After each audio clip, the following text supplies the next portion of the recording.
Here at Vista, we're on a mission to tackle drug usage in our schools and community. Join us on our journey as we tell you how drug usage has affected our community. At random, we asked our students to participate in a poll about their peers being exposed to vapes and drugs. Here are the answers. Have you ever been offered a vape? Yes. No. Yes. Do you know anyone who's currently vaping? Yeah. Yes. Do you know anyone that currently does any type of drug? Yeah. Have you ever been peer pressured to do drugs? Nope. Like pressure to do something? Yeah. No. Yes.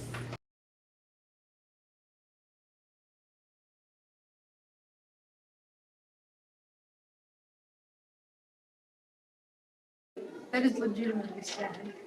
We're too young to be doing this. Like, it's crazy. It's crazy. Wow, these are really disturbing. I don't know why, but now it's telling me that we need to do some school-wide interventions and teach kids the dangers of vaping. How has vaping impacted you? Me personally, I don't vape or smoke or do any of that stuff. But I do have friends that do some of that stuff, and I see their health deteriorate. It's not good, and it's just sad to see how they're ruining their lives over just a little instant gratification. I don't vape so much. I'm surrounded by it a lot. And how do you think that someone who does take drugs, how would you think it would affect their relationships with friends or even family? Their families, I think maybe their families wouldn't trust them as much, like their friends too. Their friends wouldn't trust them as much either. Honestly, I think that if they did drugs and they went behind their parents' back and everything, I don't think their parents would be super happy with them, and I just think they'd get in a lot of trouble. Friends, it depends on if the friends are in on it or not. If the friends are in on it, they probably won't care, but if they are not, they'll probably drop them as a friend, honestly. That's what I'd do. What would you do if you were offered drugs? Deny it or walk away. Decline them. What would happen if you took those drugs? It'd be very bad. My life would probably go down. You get addicted. So now in this time, it's more popularized for students to be doing vapes and doing drugs. Why do you think that is? All an influence. I think a lot of kids think it's popular, makes it look cool, makes them be cool. I'd say that's the biggest thing. I think that's gonna be a problem for every generation, but more so your generation now. I'd say most definitely. It's just to be popular, be cool.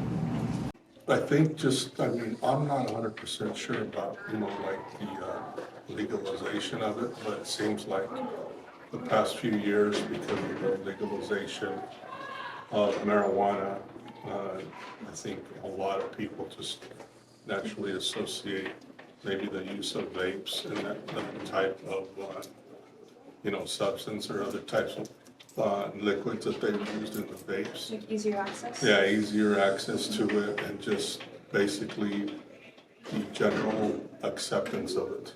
If something's illegal, it's not accepted, it kind of goes from top to bottom. But if you have something that becomes, legalized, just like alcohol, kind of like it has a general acceptance, even though, of course, anyone under 21 cannot use these substances. So what is something that you just want to say to all students about vaping and drug usage? It's really dangerous, but there's so many chemicals that you don't know about. Just the simple fact that you're smoking it out of a plastic, the chemical reaction when you burn plastic is very dangerous. At your age, you can't just go and legally buy these items, so you're probably buying it from a stranger, which is even more dangerous. You're putting yourself in a situation where you could get hurt or somebody could get hurt. We urge you to stop if you're already doing that. If your friends are doing it, we urge you to talk to them or come and see a counselor and administrator so we can talk to them. And talk to your parents as well. At this age, don't do it. You guys are really young and it's really bad for you. Especially at, I don't know, what are you guys, 11, 12? 11 through 15. Yeah, see, that's really young to be messing around with any kind of narcotic. What would you do?